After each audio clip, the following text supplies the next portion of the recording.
Hello, everyone. Those who are here in the room today and those who will be watching the recording later. Welcome to the second part of the conflict management resolution series.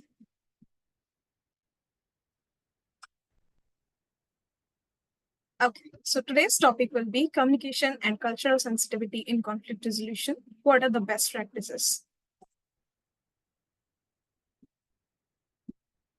I'll quickly walk you through the brief agenda, which is our introduction to Let's Connect for 5 minutes. What is this learning clinic about, which will be again for 5 minutes. There will be a quick icebreaker for the energy check and to make a little familiar environment for all of us for 10 minutes.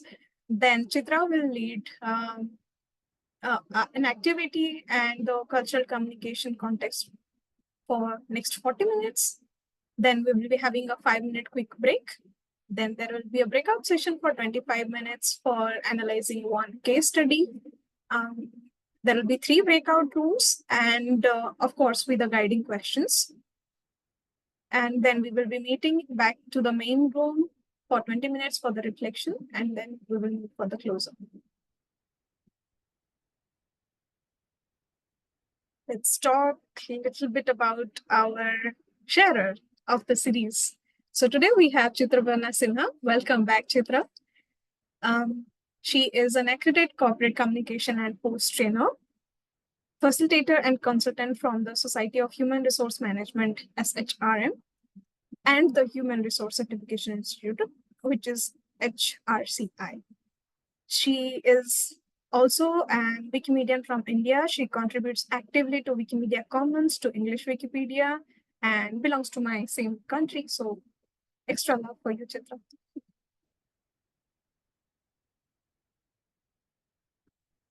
Okay, I'll pass it on to my teammate, Serene from here. Over to you, Serene. Thank you, Chino, and hello, everyone. Salam alaikum. My name is Sirim Ibrahim. I'm part of the Let's Connect working team or working group. Before we start, we want to remind you about the Trust and Safety Guide in case you wanted to connect with us, with the team, you have any safety concerns or anything, you can always send us a direct message and you can identify us by saying there is an LC or Let's Connect with our name here. Or you can just put your concern in the chat and then the team will connect with you. Next slide, please. Before we start with the topic, we always want you to remember the Let's Connect culture. And Let's Connect is a peer learning program that is operated as a joint community foundation initiative. And obviously, we are here to have a good time, and we want you to feel comfortable and confident. And we also aim that we learn something, and we're always going to learn something from anyone here, no matter the experience. So we always guarantee you that you will leave this learning clinic with a new information or a new knowledge. Next slide, please. So this is, as you know, this is the second series. And in our previous series or learning clinic, it was about conflict management learning series titled Understanding and Navigating Conflicts in Open Spaces, in Open Knowledge Spaces. So as a recap, in the previous learning clinic, we learned about a lot of things, but we can summarize it in 3 main points. So the first point is identifying common types and causes of conflict in Wikimedia projects, understanding the role of conflicts in collaborative environments and why timely resolution is critical. And third, we also explored a foundational principle of conflict management with the IBR framing model. Now, maybe some of you are going to say, oh my God, we missed this learning clinic. What is the IBR framing model? Don't worry, we got you covered. There is a recording of our previous learning clinic. My colleagues are going to share the link in the chat, and you can revisit that learning clinic and learn more about that. But in this learning clinic, or one of the main points that we're going to learn is that to start understanding and mitigating conflicts in communities, first we need to start raising awareness and sharing its key principles to our respective communities. So what are we going to learn in this learning clinic? What are the desired learning outcomes? Next question, next slide, please. Yes. So we're going to learn how we can develop active listening and non-violent communication and VC skills.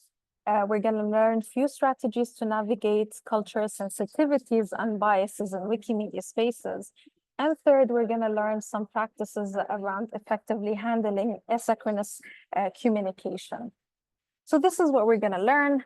Now we're going to get into the icebreaker because we want to break the ice with you before we start with the main title or the main session. So we have a very interesting question. Let's say if a genie grants you one wish, what would you wish for? And in order to respond, we will use the AHA slide links, which my colleagues are going to share in the chat. So take a moment and think, what would you wish for? Think wisely, because it might happen, you never know.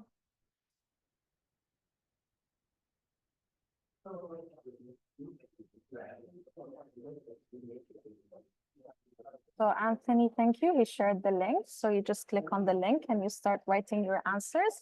And Chino is going to share her screen and we're going to see your amazing wishes that we want to grant you the wishes.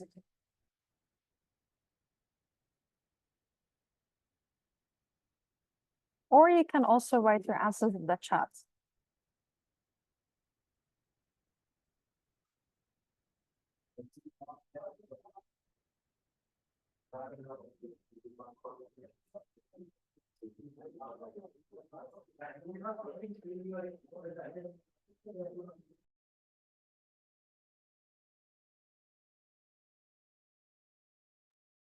Give me a few seconds to go back to the slide results so that we can see what are the results that we are having.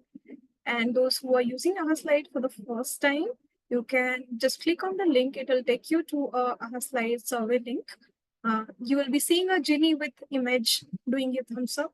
You can scroll down and below that there you will be seeing your response box and you can put your responses there. And if anyone wants to share with us like live, feel free to unmute and share.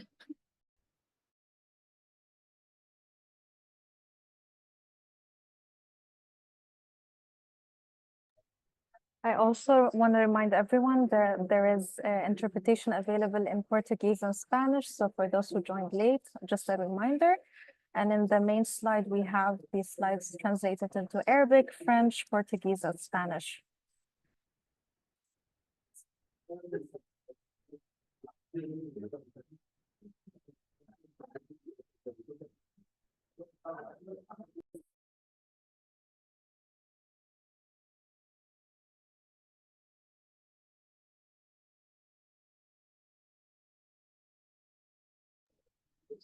Natasha, so when you click on the link that Anthony shared, there is a question. What would you wish for? And then you can type in your question and it will pop up on the screen. If you were not able to use the AHA's link, then you can just write your answer in the chat here, and we're gonna read it out loud.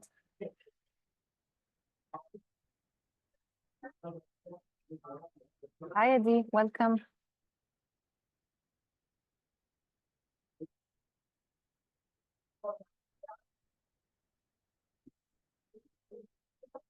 So we have like few seconds. We have participants typing. Yalla, take this moment to write your wishes because as I said, you never know. Maybe it happens. Maybe there will be a miracle now after this learning clinic.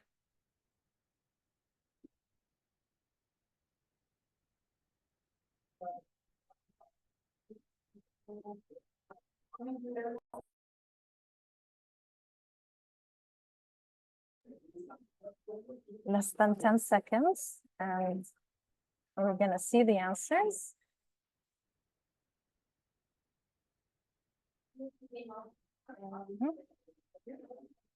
Times is up.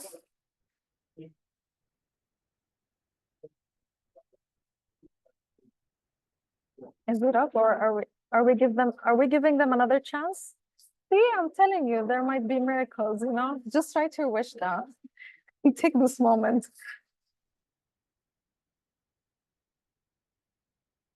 Two time travelers, Barbara.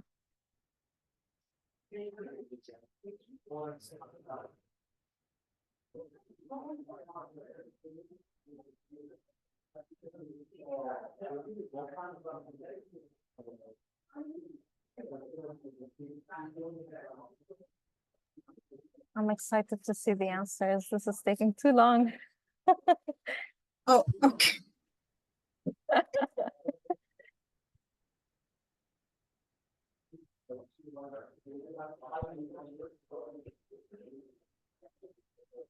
Let me go back to the results slide.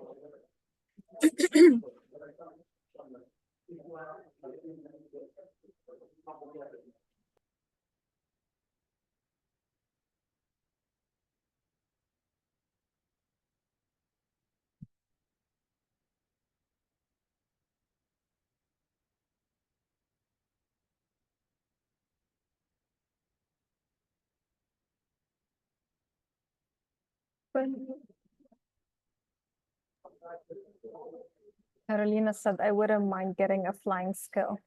We wouldn't mind either.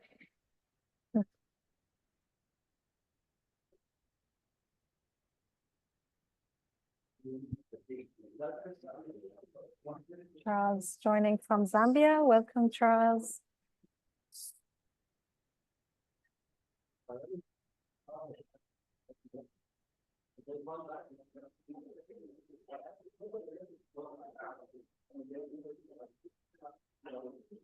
So I know you're excited to see the answers, so we're waiting patiently. I am having some glitch with the presentation. Just give me 1 second. 1 minute. No worries.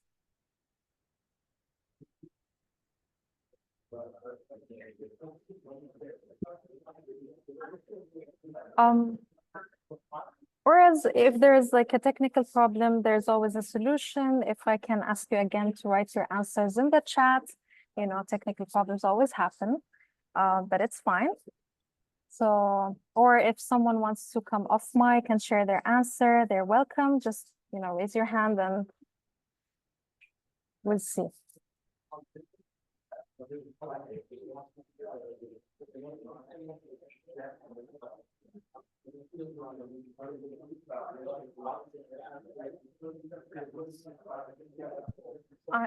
Sharia said, I want their music anywhere door.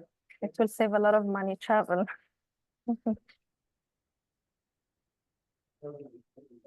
Oh. Amazing. We have a lot of answers. Thank you. Universal Wi-Fi internet. Okay. Someone said, I want to travel around the globe and experience different cultures. I bet that we all want that. Inshallah, this will happen. I would love a time traveling power. Okay, a lot of people want to travel. 2 cans of cold beer in a silent 12 midnight under the city lights. Can do that, can't you? We can be more ambitious. Invisibility clock. Chai? What's a chai? I can bring you now chai. Wanted to study in Germany with a good scholarship. Inshallah, this will happen. You never know. Travel around the world, another travel. Maybe we can put you all in one group in one flight and then you start this trip. I wish to understand the true intentions behind every word spoken to me, but only when I choose to activate this ability. The second part is really important because your anxiety is going to spiral, but that's a really, you know, amazing wish. Time traveling ability. Having a salary to not worry about money and contribute to Wikipedia until the end of my life. So if you have a salary, would you still contribute on Wikipedia? Like if you have a lot of money, would you still think of Wikipedia? That's, you know, ambitious, you know, Wikimedians. I am happy with what I am now. Probably the ability to continue being who I am. Amazing. Love that confidence. I would like to make my delusional world come true, fictional world. I bet we all do. One day, one day. We have, okay, so lazy me thinking of having a private jet cause flying like a superwoman can be tiring. Feminine power, that this is what we want, like someone to drive us around the world. No need to use our power and energy. Love that. Okay, amazing. Thank you so much. Thank you for these wonderful answers. I hope you enjoyed this, section. Now I'll hand it back over to my colleague Chino and hope you enjoyed this session.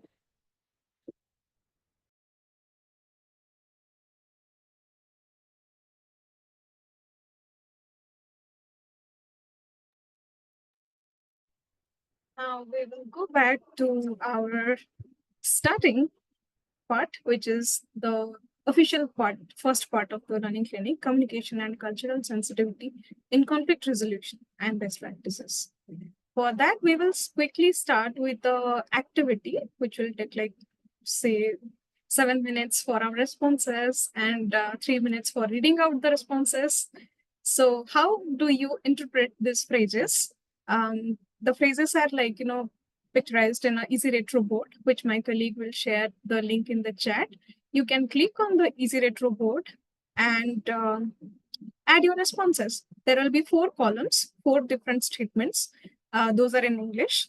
You can either prefer to respond in English or you can just put it in your chat, like in your own language, and open your mic to share it with us so that we all hear your voice. So let's start with the activity. And those who are using Easy Retro for the first time, I'll just quickly help you guide through. You can just simply click on the link. You will be seeing like 4 columns. Then below each column, you will be seeing a plus button, the mathematical plus. So you can click on that and like a text box will appear if you're joining from mobile or tablets. Then you can put your response in those boxes. And if you're joining from the system, you can see all the 4 columns at one go and you can add your responses. Like how do you phrase this sentences in your own understanding?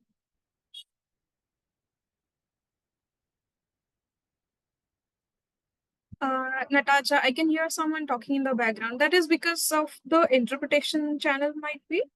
You can just click on the like small globe icon on your screen and switch to the language channel of your preference so that you will be hearing the translator's voice only, not the background.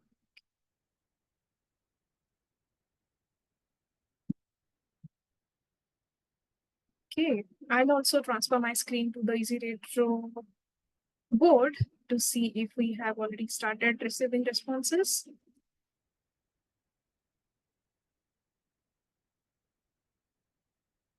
Yes, we have.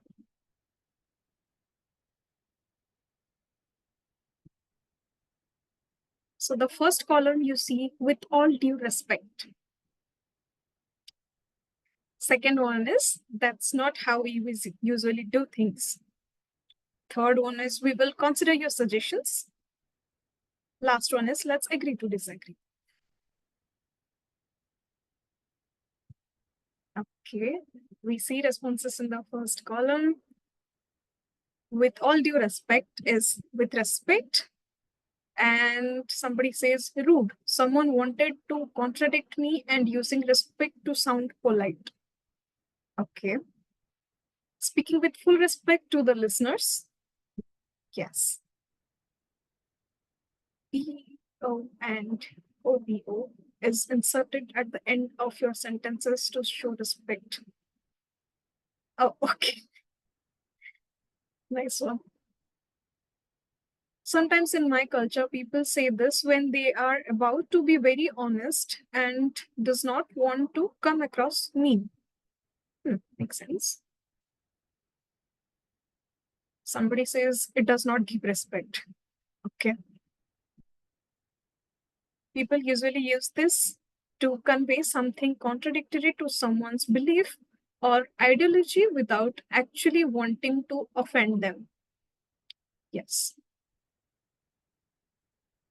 I respect you, but I'm about to say something you may not like. Hmm. Someone wants to contradict, but wants to reassure about the fact that they are respected. Nice. Okay, we'll go to the second column. That's not how we usually do things. Hmm. Response one says patronizing, okay, superiorism, being traditional. Oh, okay. Authoritative, not open to feedback. Hmm. Makes sense. This phrase is kind of way of acknowledging a change or difference. Okay. Someone is trying to tell me how things are done in the community. Sounds a bit dominating. We can teach somebody to be polite. Okay.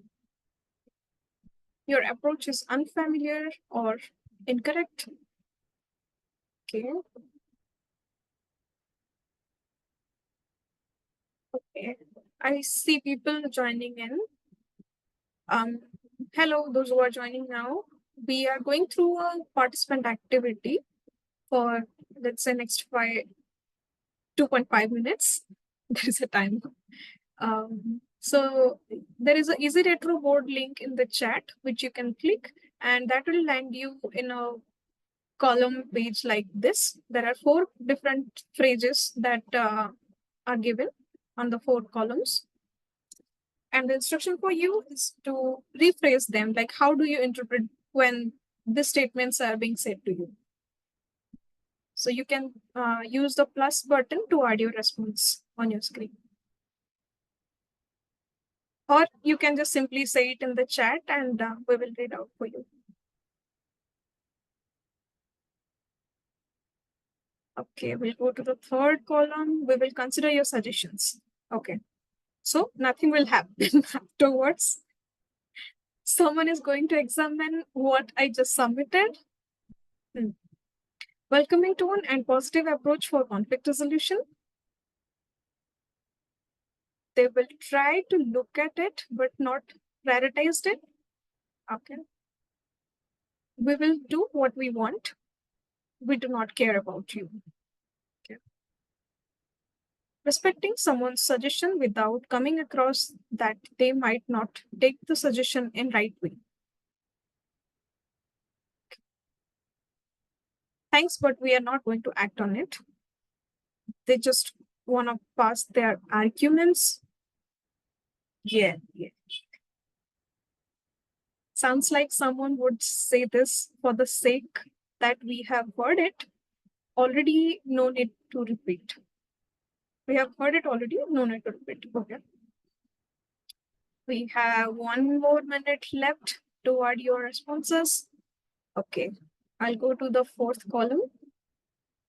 And the phrase is, let's agree to disagree. And the responses that we have, someone who wants to cut the conversation. Oh, okay.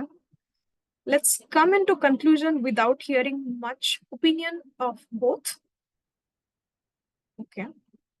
A very cut of the box thinking. No room for more conversation, compromisation. Okay. Saying this might mean that you do not want to fight and have to accept that there are differences, but we are not agreeing. Somebody says you are wrong, but I'm tired of arguing. Okay. That adds a different charm actually to the closing statement.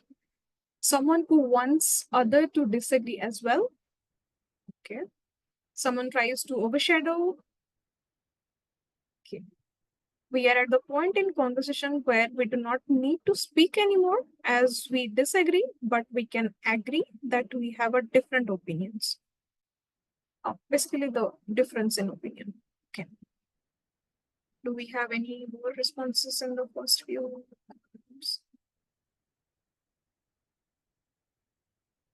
Yeah. Second column, we do have two more responses. Your approach is unfamiliar or incorrect. Then being conservative. Okay. Okay. Our timer is also up. I'll pass on to Chitra to take it over from here. Thank you so much, am I audible clearly? Yes, ma'am. Okay, keep sharing the activity slide. Is it at Um, I was just going through all the responses, which are almost like 50 responses, and we have about 23 participants in this room. So I would like to assume that this has been an activity that people resonate with, and I love this completely. And while you all were responding, I hope some of you might have thought that these are common phrases that we often come across in our communications, right? With all due respect, that's not how we usually do things. Maybe not in a written communication, but verbally, definitely.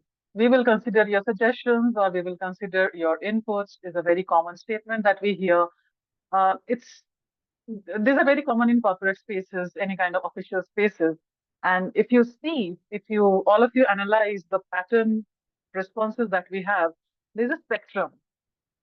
For someone, let's say someone, if you see the blue column, we will consider your suggestions. Someone says that, yeah, hold it there, welcoming tone. So someone interprets it as welcoming tone and a positive approach for conflict resolution. That's the third response. So that's one spectrum of understanding the statement. Whereas if you see the fifth one, that's another very opposite spectrum. We will do what we want. We do not care about you. So when it comes to, now I'll segue into the topic that we are here today to hear about. If we segue into that, these are all interpretations. Communication is almost always about interpretations. It is about our perspective in understanding what we are hearing. So very broad spectrum. There is no like all of us are not on the same page when we see at all these responses, right? And this is something we are going to explore for the next 25, 30 minutes. Chinu, do you want to go to the slides? To my slides? Yes, please. Yeah. We'll start from here. Yeah, we can. Okay.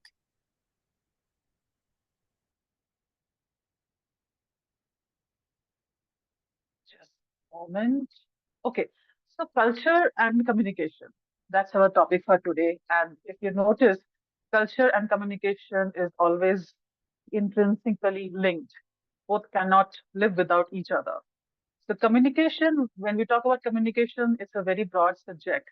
So communication is how cultures are created. Once it is created, it is shared and maintained. So communication is a continuous process of creating a culture. And the culture once that is created, it influences how people communicate and interpret messages. Right? It is culture and communication has a vibrant relationship with each other. And our cultural values, our backgrounds, the spaces that we come from, our lived experiences and beliefs and practices shape our communication styles, including how we frame words, how we use them, the language that we use, the gestures, our body language, and everything else comes under communication. So now, when we bring that understanding into our Wikipedia spaces, there are hundreds and thousands of contributors um, who are contributing for years, some for months. Conflict is going to be inevitable. So that is conflict is the key word for hosting these Let's Connect series. Um, Before even conflict happens, what happens is miscommunication. When miscommunications are not addressed over a long period of time, it can quickly lead to conflicts. So I just wanted to start with talking about some common miscommunication reasons in the Wikimedia spaces. And I'm assuming that all of us who are here are regular contributors, who are part of communities, of user groups, and might have experienced miscommunications in their own way. So the first reason is diverse cultural background. When we come from different cultural backgrounds, like we just saw in the Easy Retro board, different communication styles and different level of how we interpret messages. Something to remember here, the intention may not be how you receive. Okay, I got it. Thank you, Tino. So the intention may not be how it was intended, right? So when, let's say, if I'm telling someone that let's agree to disagree, I might come from a very positive space based on my culture and my communication styles. Um, that okay, let's agree to disagree. Let's pause this matter now, and we can pick it up later. That might be my understanding. But if that intent is not communicated clearly, that can quickly take on a negative tone, like we saw in the responses in the Easy Retro board. So the first common miscommunication reason is our diverse cultural background. Next slide, Chinu.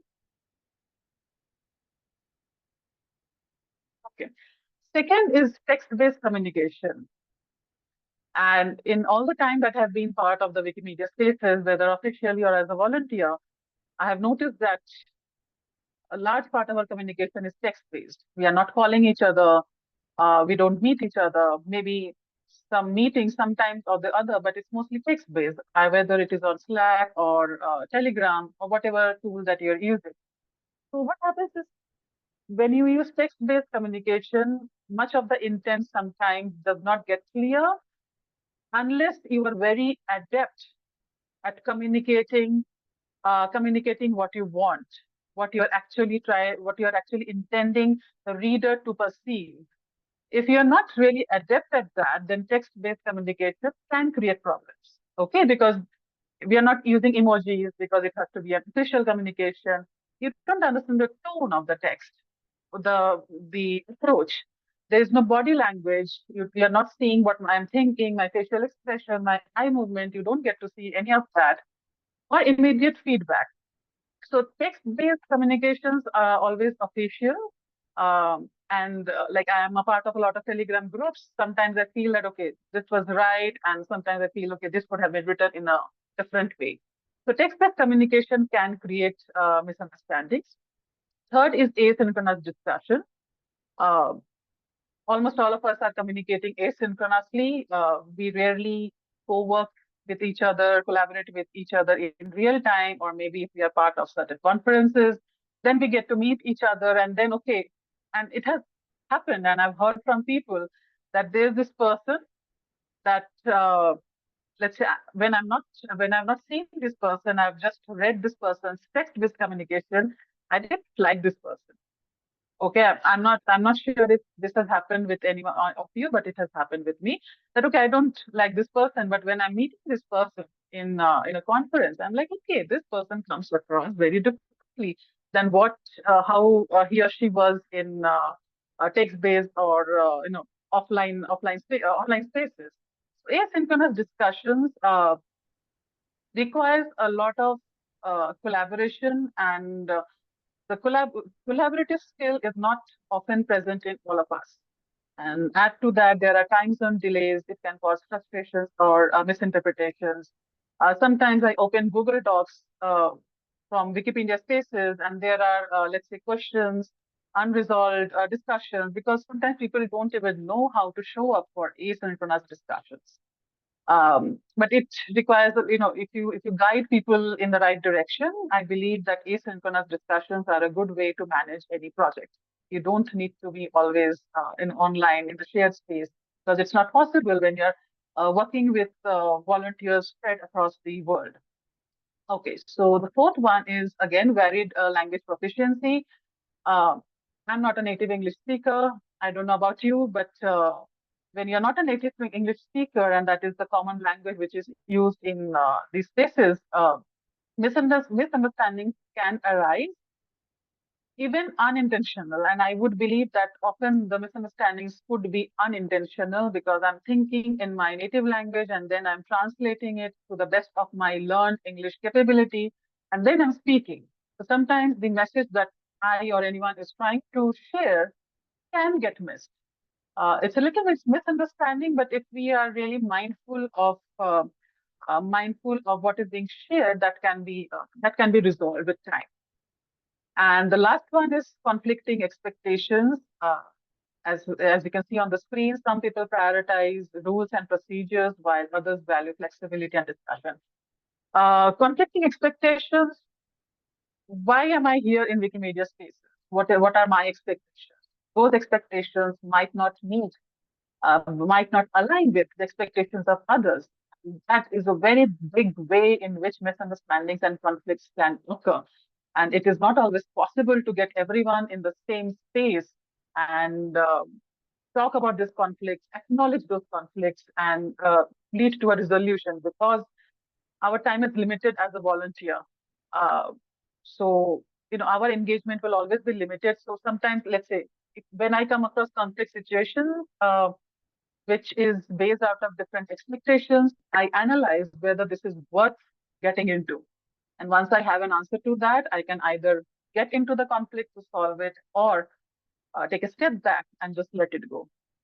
So these are the five common problem areas with which misunderstandings can happen in the Wikimedia spaces. The crux is that message sent might not be message received, and that makes all the difference in communication, no matter which space we are in. We are talking about Wikimedia, but you can take it back to your real life, to your jobs, to your businesses, to your studies, to whatever you're doing. Message sent may not be message received, and that is why it is very important when you're communicating that you kind of reiterate what you're trying to say, as in be explicit in your communication rather than implicit. When you have an implicit mode of communication, you're trying to imply that, okay, let me just write 2 3 lines and send it to this receiver, and I'm sure the receiver is going to understand the underlying implied message of what I have written. That is extremely tough in a shared community of volunteers unless we have a personal relationship with the receiver. For example, like Chino, I'm using your example. If I say send an implied message, an implicit message to Chino, based on the kind of relationship that we have built over the last 2 3 years, I can maybe assume that okay, she's going to understand. But I won't do that often. So it is always beneficial to be explicit in what you're trying to convey and not expect the receiver to guess that this was the implied message. So message sent is not message received, and yeah, try to be explicit and not implicit in shared spaces. Next slide.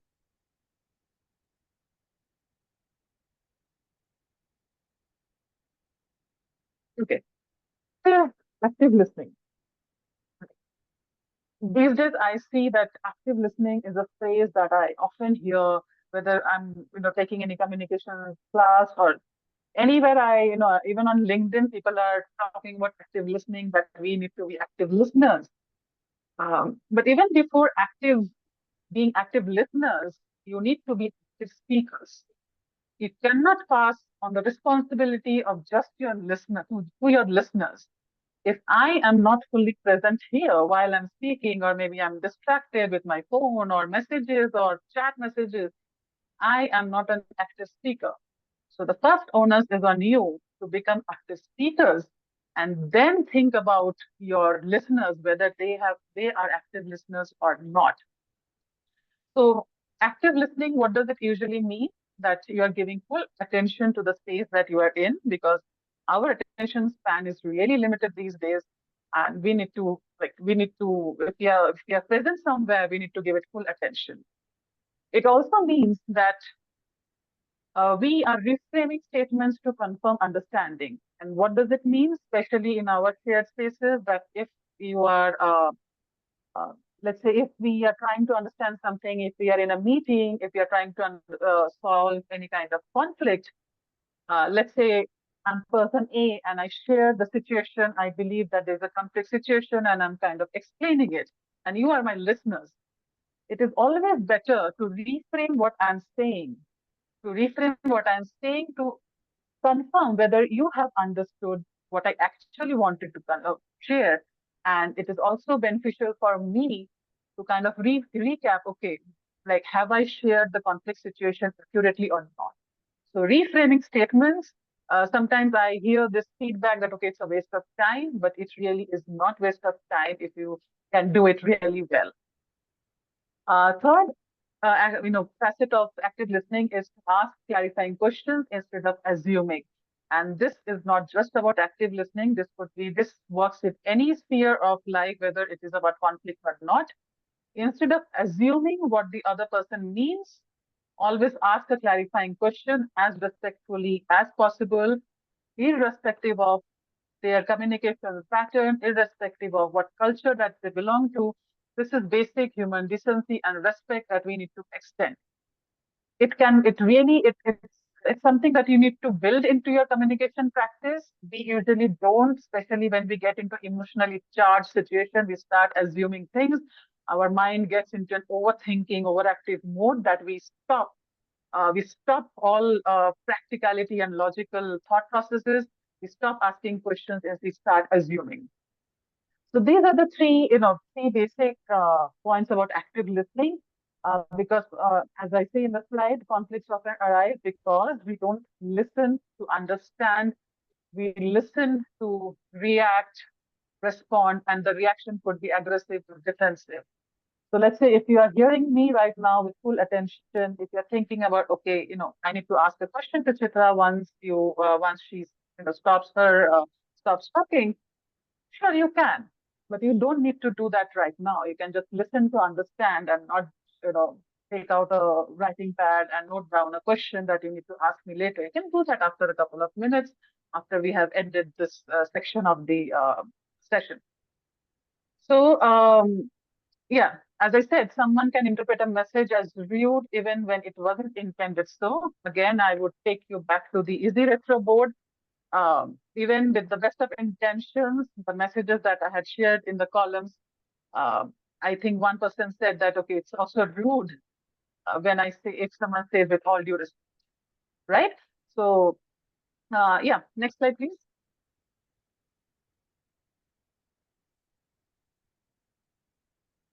Okay, non-violent communication. This is very interesting. While I was checking the answers to the registration forms, I did see that some of you are already aware of non-violent communication. Maybe have received training around it, but let's say largely people were not aware of non-violent communication. Um, Chinu, I know that we have a break somewhere in the slide, but I would like to pause right now and open up space for the participants just for 5 minutes um, to ask them what do they mean by, like, what is their understanding of non-violent communication, as opposed to, okay, if there is a term called non-violent communication, then what is violent communication? Okay, so that is the question. If anyone wants to raise their hand or write it in the chat, that would be really great. So we will talk about non-violent communication. So my question is, then what is violent communication? What do you think? Take a minute or two.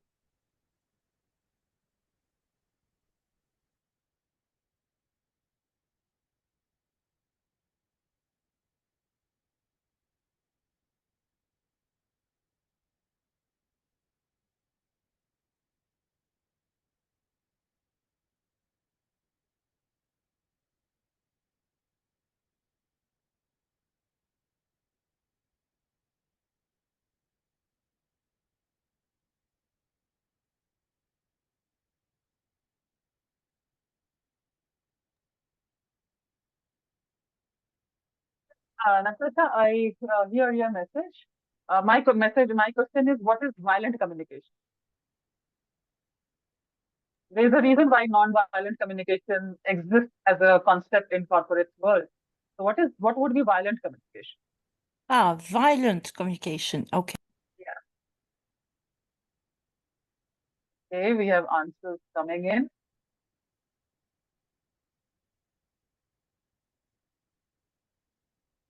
Communication which disrespects and hurts the listener is violent communication. Kaushal and Nipra, very right. Achal, in my opinion, violent communication would be using offensive words. It's also true. Communication that causes harm emotionally, psychologically, physically, intentionally, or unintentionally. Perfect, CSG. Communication that is aggressive and disregards the other person. Communication when we hurt the other person or the group of people intentionally or unintentionally. Violent communication would mean where the person can be seen protecting his or her ideology instead of trying to have an open-minded convo, but biased conversation. Okay, I can't really pronounce your username. That's really right. Communication that results in feeling toxicity and anger in the community.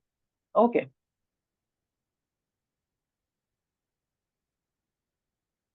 Violent communication is a communication with a negative, harmful intention. Okay. Great. Thank you so much. And thank you for being present in this conversation. So yes, violent communication, we are all familiar. I guess we are all familiar with that, where we are using dehumanizing language. We are blaming and accusing each other. We are issuing threats. We are, let's say, emotionally blackmailing another person. We are manipulating feelings. We lack empathy. We lack compassion. We are using all these uh, communication styles. And when I say communication, I really don't want to bracket it on the like negative positive for now. So these are communication patterns that as humans we might have. Sometimes we realize that, okay, I'm just trying to manipulate this person. Sometimes we don't realize it. But violent communication practices exist. And no, the reason why I wanted to talk about NVC here is we are all volunteers here. We are not coming here to be treated badly, to be part of, violent communication systems. We don't want, we don't want people to talk badly with us. Neither we want to speak in a similar fashion. We we are here for a certain amount of time, and we want to use it, contribute that time to the best of our abilities. So for that, we can, at the back of our mind, we can try to understand our own communication patterns. And if we see it's a method of self-realization, if we understand that, okay, that requires change, it is always important to acknowledge that change and start working towards improving your communication styles. And one of them is by practicing non-violent communication. I won't really go into the academic part of it, that anyone can, search and research about it to know the academics of it. Uh, what I really want to focus is in Wikimedia spaces, if you practice nonviolent communication, it is all about encouraging you to speak with clarity and kindness, speaking with clarity and empathy and compassion to with the other person. So NVC focuses on four things: very basics: observation, feelings, needs, and requests. Okay. Now, NVC is about your internal communication, understanding your internal communication capabilities. So, observation, when we talk about observation, I'm talking about observation of my observation of what has happened. Let's say there is a situation. So, how do I observe and understand what has happened? That is the first step. Next comes your feelings, like my feelings. Okay, a situation has happened. What do I feel about it? It is important to acknowledge your feelings as well. Now, you will understand I'm not talking about the other person, the other people involved in a miscommunication or a conflict situation. I'm talking about myself. How do I observe what has happened? What are my feelings with that observation or the situation? Then comes my needs. What do I need to do in that point in time, or let's say immediately in the future? Can I identify needs? What do I need to do? And request an action. Like, is there an action that I can take? Okay. So Communication, as I say, communication is reflects our behavior. So rather than starting to pinpoint or blaming someone that, okay, this person is responsible, this person might be responsible, but let's just understand ourselves first. So request, like what action do I need to, the previous slide, wait. Okay, so what action do I need to take at this point in time? Is there any action that I can take to let's say, de-escalate a situation if it has reached to that level. So observation, your observation of the situation, your feelings about the situation, your needs, what needs to be done about the situation, and what action can be taken. Action is important. Otherwise, the other 3 points really does not help at all. So by using non-violent communication practices, it will help to keep your discussions on Wikimedia projects productive and objective. Now, again, this is also one-sided endeavor, as in, let's say people who are here today, you learn about nonviolent communication, but when you are interacting with someone, the other person does not know about it. So that means both of you are not on the same space. So this is something I believe that volunteers in the Wikimedia spaces need to come so that they show up in the spaces with more grace, kindness, clarity, and empathy. Next slide, Chinu.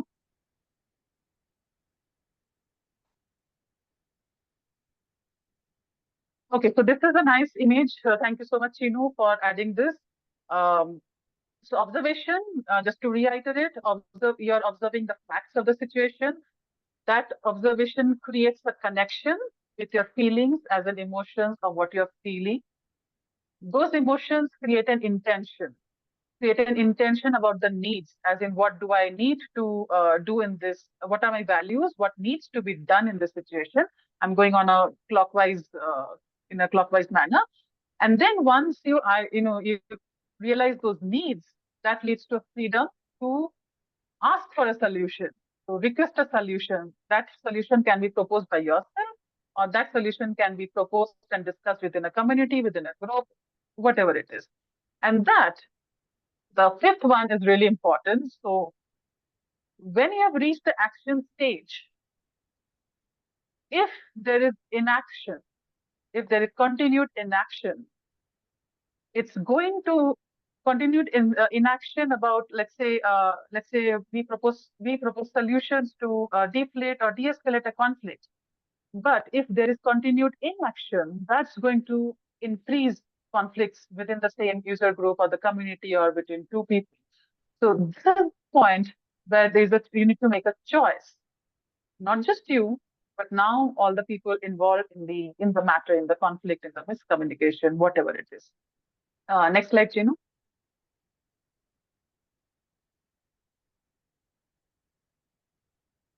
Okay, so cultural sensitivity. We have been talking about this since the beginning, and even in the first session that we did. Our communication is a reflection of our lived experiences, our backgrounds, our families, and our immediate communities. So, just to reiterate, that cultural diversity is going to impact our communication practices in how we show up in the Wikimedia spaces. Uh, Direct versus indirect communication. This is again going back to implicit and explicit communication. Please always try to be explicit in what you're trying to convey rather than leaving the other person guessing to understand what was trying to be conveyed. Silences in communication matter because silence is also a response. If you are not getting a response to whatever is the matter and there is continued silence, acknowledge it as a communication as well. Acknowledge it as a response as well. And maybe sometimes it's continued silences can often mean that okay, it's time to step and do other things that you want to do in the Wikimedia space and not be maybe dogged about a situation. The conflict can only end if all the parties involved are interested in ending that conflict. Ending a conflict does not happen one-sided manner. Again, cultural sensitivity essential to understand the textual tonality. Uh, my communication style is very different from anyone else in this room. So be kind, and I would always say be kind, have that empathy and that compassion to try to understand where the other person is coming from. No one, let's say, no one really wants to come across as rude. Okay, like sometimes people tell me that Chitra, you are too direct, and the other person can take it as my rudeness, but I'm not being rude. It is how I communicate. So it is also essential to understand the textual tonality of what is being conveyed. Next slide, Chinu. Okay, let's play this.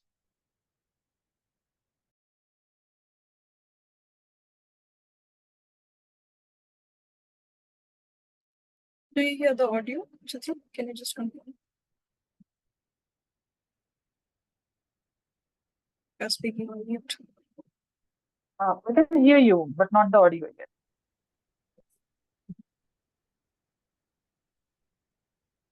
No.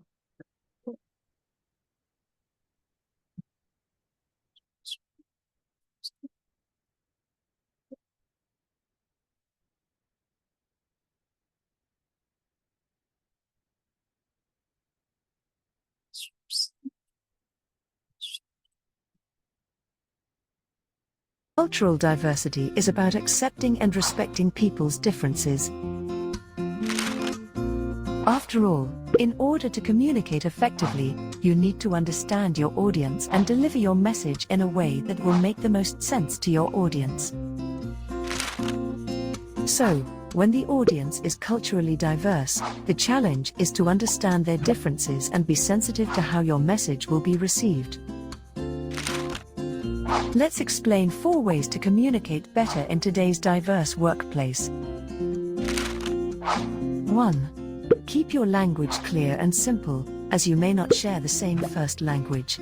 Avoid jargon, slang terms, and colloquial expressions. 2. Different cultures have different non-verbal forms of communication. So, make sure that you are not ignorant of differences in body language. For example, consider personal space and touching habits of different cultures. Consider how appropriate handshaking, embraces, or direct eye contact is. 3. To make sure that you understand perfectly well, paraphrase or repeat what you hear. This will minimize misunderstandings. 4. Be open and inclusive of other cultures by getting to know colleagues from different cultural backgrounds. This will help build relationships. As you get to know their cultures better, you will also communicate more effectively with colleagues. Communicating effectively in a culturally diverse environment requires tact and sensitivity. So, the better you know other cultures, the more effectively you can communicate in a diverse workplace.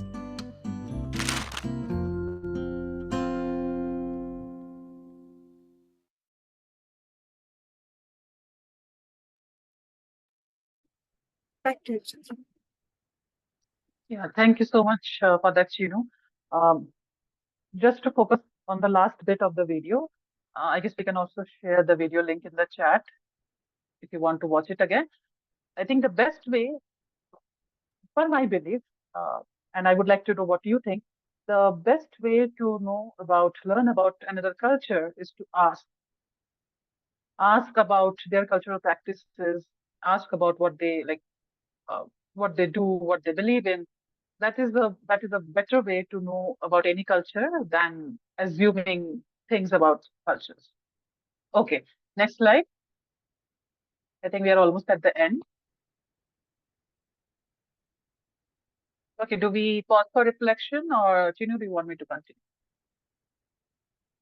We will continue Yes, and match up okay. with Okay, I think I'll try to wrap this up in another 10 minutes. So asynchronous communication, as I said, Wikimedia spaces are 24/7 active across time zones and languages. So the only way we can take our work ahead is by asynchronous communication. And when you are engaging in asynchronous communication, these are the 4 things that very simple things, easily implementable that you can do in your communication. First is by using neutral languages. Don't use anything that you feel can be misinterpreted. And this skill, this soft skill will come with time.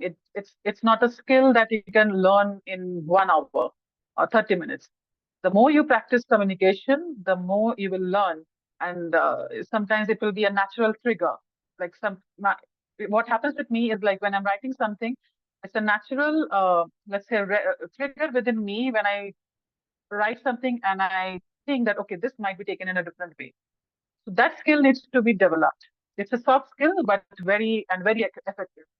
The second is don't use language-specific, language-centric expressions that might not translate well.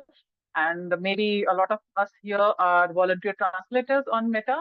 And if you are a translator, I'm sure you must have experienced trouble uh, while translating specific, let's say English language specific phrases or idioms in your own language.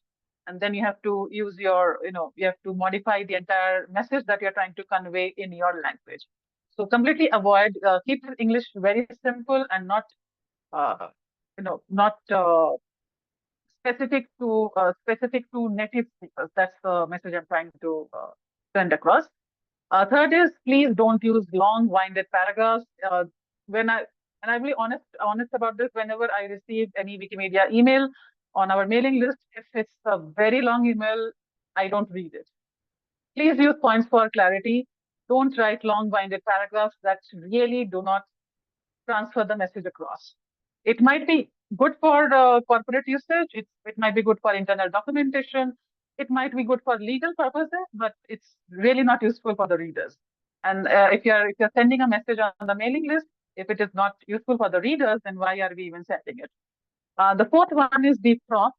If you can, again, we are all volunteers here. No one, we are the owners of our time. But if you're engaged in a project activity or any conference or anything that you have to be actively present, then because then a lot of things would be riding on you. Try to be prompt in your responses. Otherwise, delayed responses can often be misinterpreted, especially if you are engaged in a task that has a specific deadline. Okay, yeah, and as we all know, Wikimedia has a preference towards written discussions, and often we have all seen talk pages discussions that this can also escalate into conflicts. Next one. Next slide, Chinu. Okay, where do you stand? Irrespective of your role in the Wikimedia space, whether you're a new volunteer, long-time volunteer, whether you're also a staff, whoever you are, it is easy if you're not mindful. You can easily get stuck into complex situations. Sometimes these are passive complex situations. By passive, I mean that you are directly not involved in it, but you get involved in it because people are talking to you about it. Okay, that's also important. That can often conflict than the situation than deflate it. So these couple of points that can help you to reinforce the self-awareness and mindful participation.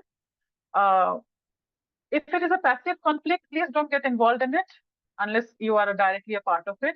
If you are directly a part of it, always remember that a conflict can only be solved if it wants to get solved. If it doesn't, you can't do anything about it. Which is precisely solutions, not single-sided. All involved parties needs to participate. And thirdly, pick your battles wisely.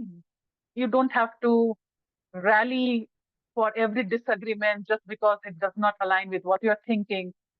You don't, you need to pick your battles wisely. Not every disagreement merits a wider discussion, or it does not merit becoming a wider conflict.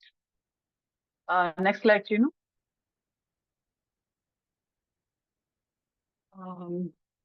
Again, just to reiterate, the tone matters. The tone will always matter in your communication. Please be mindful of the tone in your textual communication. Being on call, let's say the meeting that we are having right now, you can see me, I can see you. It's much better because you can understand my body language, but it is often not the case in wiki spaces because we are talking asynchronously. So be mindful of what you're writing. Be mindful of cultural differences as much as you can.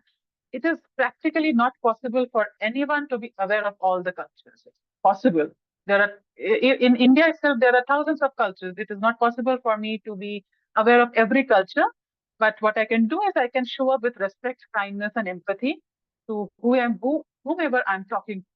Basic respect is a given. So be mindful of cultural differences. And if you think that a conflict is happening because of cultural differences, always step up to ask the other person, okay, I think there is a problem. If this is a cultural thing, please educate me about it. That's the best way to go about it. And lastly, if you are not part of a conflict situation, but you are asked to mediate it, mediate only when you're requested to. And if you mediate, you have to be the most neutral party in that as much as possible. There should not be any kind of conflict of interest. Next slide, Chinu. Okay, in closing, I think, Chinu, we are almost on time. In Wikimedia Spaces, these are your 4 takeaways. You can communicate effectively by listening actively and also speaking actively and reframing statements to enhance your understanding. Second, try to deploy a nonviolent communication style. It is going to be useful not just in Wikimedia Spaces, but also in other aspects of your life. Third is by being aware of cultural differences. You can ask people about their cultures, understand them better, and build better relationships. And fourth is please be always clear. Have clarity in any kind of asynchronous communication. If not for anything, build that clarity for your sake. Whenever asynchronous communication happens, and I'm sure you have seen all those Google Docs when you are preparing for conferences or an event, there are long-winded conversations on Google Docs. You can minimize all that for your sake, to save your time if you are very clear about what you want. If you're not clear, it's going to take a lot of time in closing open comments in even Google Docs, right? Yeah, and this is to close this. Communication is behavioral practice. That is what I believe. It's a soft skill, and it's a much needed skill in our world. Um, how your behavior dictates your communication and vice versa. So like doctors practice medicine, communication is something, is behavior. It's your behavior and you have to constantly build on it to become better. I think that's the last slide, over to you. Thank you so much for being patient listeners. Thank you. Thank you so much, Chitra, for explaining things in detail. And yes, we will take this communication tips is it like behavior in practice. And okay, so following the agenda, we did have a 5-minute break here, but since we are running a little quick on time, we will use this 5 minutes to explain our next activity, which is the breakout room activity or case study. And then I'll hand it over to Cassie to set up the breakout rooms. And okay, so we'll quickly go to the case study part. And so far, if you have any questions or any clarifying thoughts, you can add it to the Etherpad that we have. And in the open reflection time, it will have 25 minutes. So you can ask your questions and we will answer those.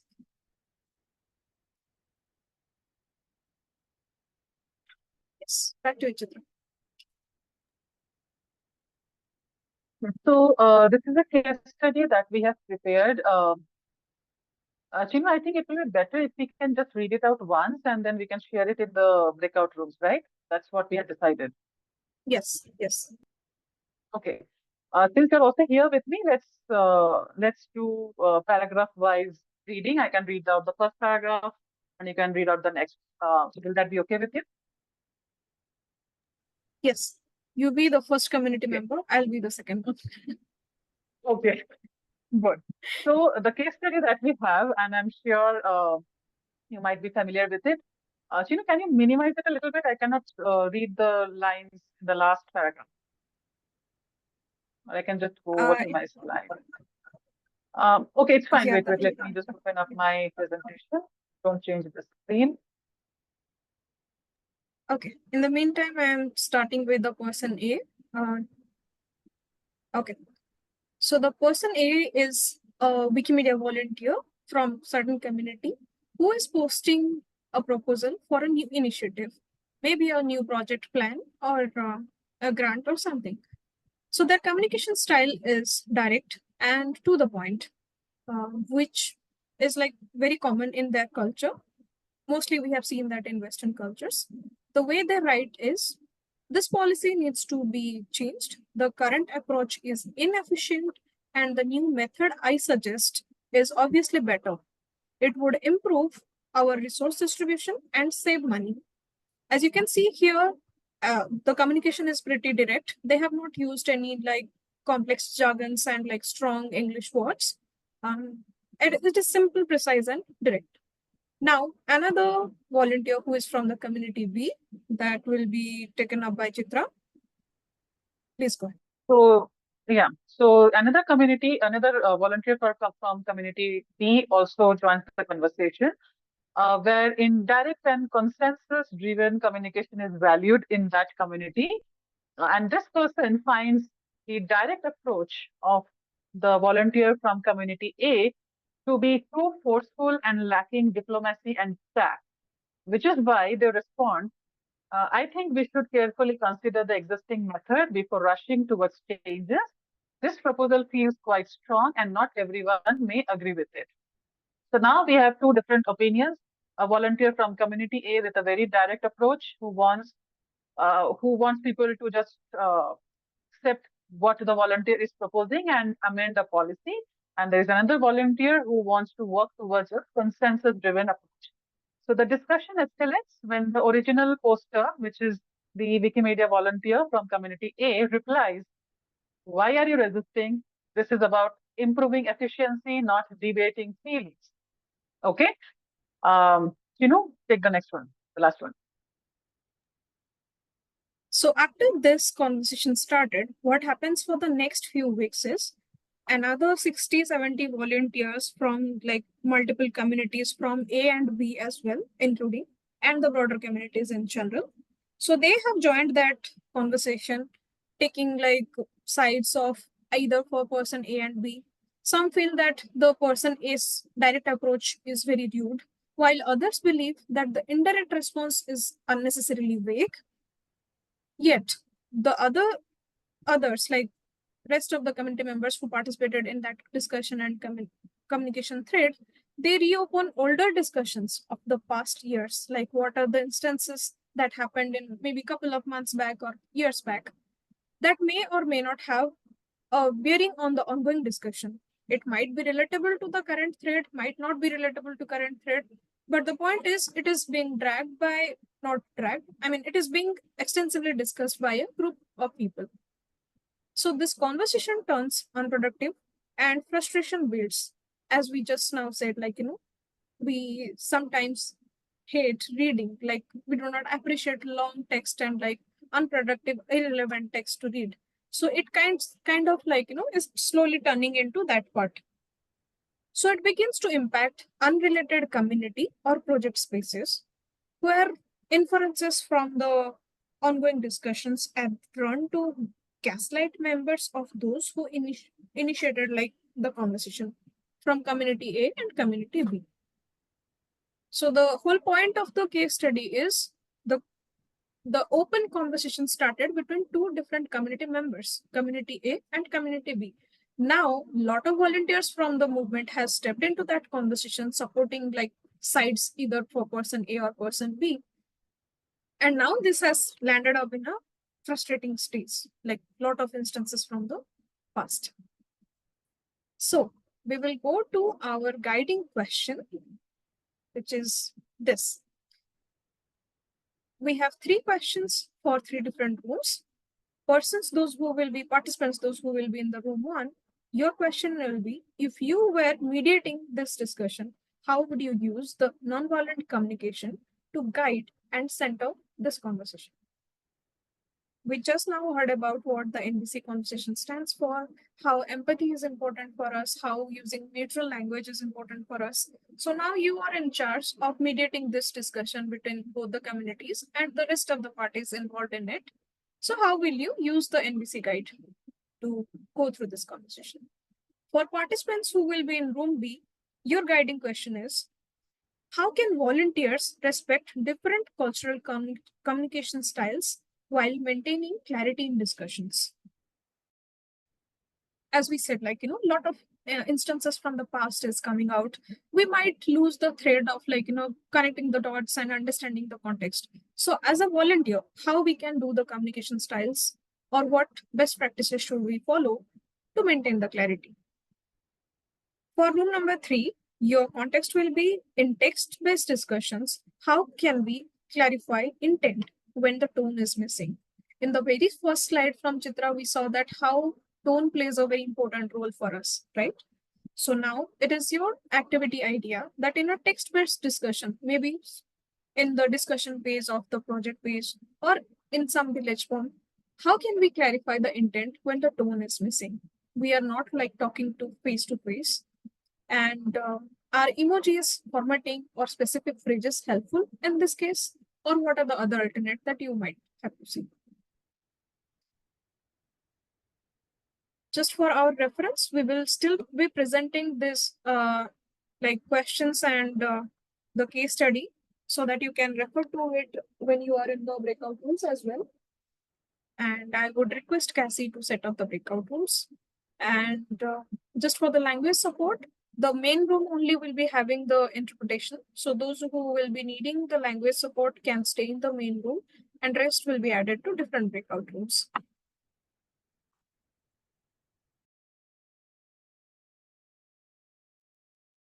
Okay, welcome back everyone to the main room with your wonderful participants from the breakouts and hopefully productive thoughts that you are bringing into the room.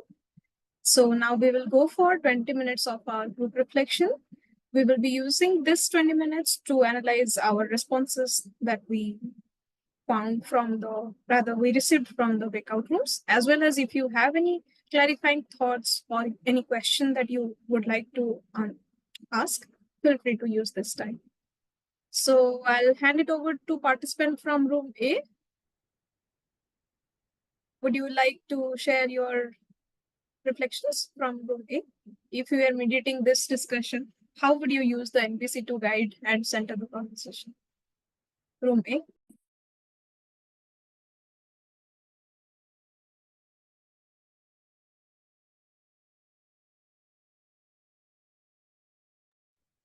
So that was my group. To reread the question, room A had the question, if you were mediating this discussion, how would you use nonviolent communication to guide and center the conversation?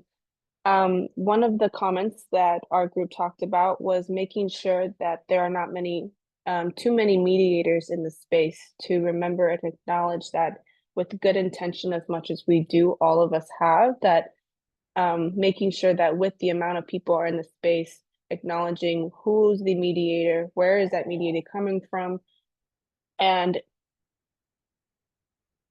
excuse me.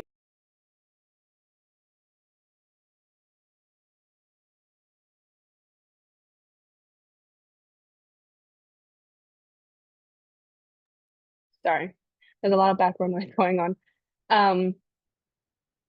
And not centering yourself, as well as making sure that there is a party that's not from either A or B who's coming in as the mediator. And if I missed something, please let me know. Or please come off mic.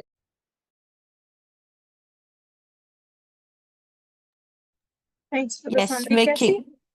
Making sure that the power situation concerning different minority communities is analyzed before chiming in, because community A and B might not have the same power and the same weight in the conversation.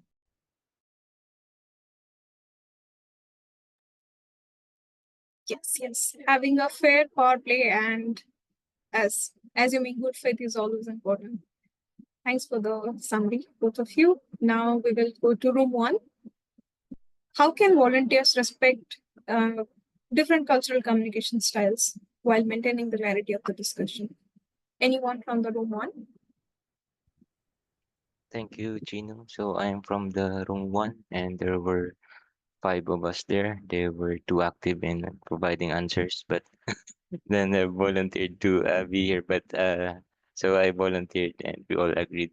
And then, so one participant have shared that although we work globally, we also work regionally, and we have different personalities and upbringing. So the question is, how could we assure that we respect different cultural styles? So maybe we could just assume that ours is not the perfect style, and if we just keep being open, and if you have this presumption, you would also be open to others, and you can keep your good faith. And then uh, another participant have said that we just need to keep an open mind and being cognizant of the actual situation. And then there were instances that we have to give time to some things, especially when we need to mediate on something. We need to listen first and not to react too fast. Sometimes what we need is just to listen and listen, because the people who are upset, sometimes they would not need the solution immediately, or sometimes they already knew it, but they would just need someone to listen to them. And then since we have also enough time to share our experiences in community, so we have also shared our existing conflicts in some communities, and we have learned that sometimes culture is not already the question, because there are existing conflicts between people who are residing in the same area. And some of this may happen for long years, and uh, would need a continuous process of having to agree with a consensus. And also different cultures would have different approach in resolving conflicts. Some may be too silent, some would wait up until it already burst. And another one, we have a member, a participant who is doing a research, and uh, the participant suggested that sometimes you could start with the existing policies in the Wikimedia movement. Say, for example, in editing, we could look back on the 5 pillars in editing Wikipedia. So yeah, we could use those existing policies. And from all the suggestions gathered, what really appeared to be the same is we should need to listen always and keep an open mind. Thank you. That is really detailed, Anthony. Thank you for capturing the thoughts and presenting it back. We really do appreciate that. And yes, good faith always hits the first. And for room 2, we had the question, like in text-based discussions, how can we clarify the intent when the tone is missing? Using emojis, formatting, or specific phrases are helpful or not? So we came up with like 3 to 4 major instances that we have already seen and how they have been helpful. So the first one that came across is some community members use like conveying their thoughts in the bracket. For example, if I'm writing a statement on the project talk page or on a village of Meta, what I can do is in the bracket, I can tell that I am saying this in a neutral tone to convey this message from me, so that it does not get ambiguously interpreted in some other language. If you have further questions, please feel free to reach out and I'll be happy to respond. So that kind of short clarifying message in the bracket or the bottom like italic section convey a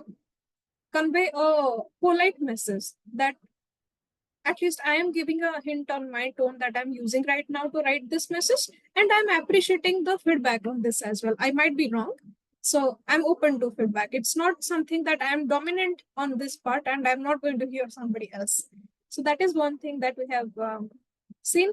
The second part is from a Balinese Balinese Wiki source project, I have seen that when a people kind of struggle when English is not their first language, like me. So we do struggle sometimes to convey what our we are not probably in the best of our thoughts and we do not convey it properly. So they do seek help either from their community members or to a professional translator from the foundation, that we are having this discussion, this is taking us long because we are not conveying our thoughts clearly, can you help us with that? So they get that support in time, as you very rightly said, Anthony, that timely response plays a vital role too. So that response kind of supports facilitate that conversation very faster. Like months long conversation gets mitigated within weeks, maybe within days. So that is second thing. And third thing, I was just thinking of how we presented this thought of the case study. Initially, it was in a text version. We converted into illustration so that it will be easier for the people to understand and also for easier for us to convey rather than just putting it in a text. So yes, obviously emojis, formatting, and specific phrases are helpful. And yeah, this is the summary that we have. There is a question for you in the chat, Chitra, from Anchal. Thanks for the ongoing conversation. Yes. So feel free to take that. Yeah.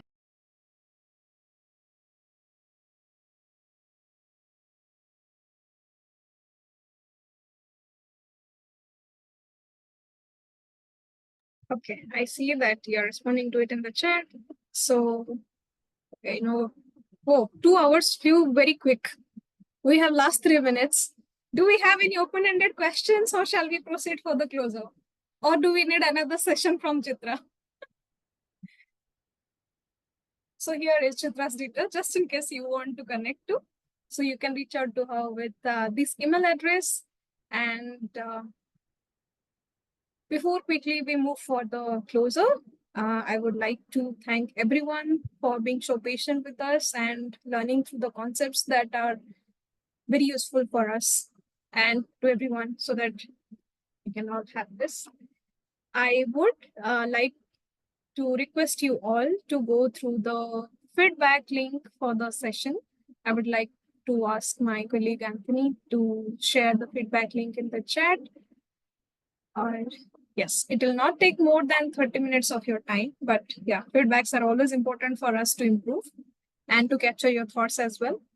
And in the interest of time, we have to close in 2-3 minutes, but the Etherpad link will be live. And if you feel like adding any of the questions, feel free to add. We will be monitoring that and we'll be getting your responses from the sharers and from the team. And as a closing ritual, we would like to have you on camera if it is possible and just to say goodbye in your own language. And the recording can go stop here. Yeah, see if that is okay.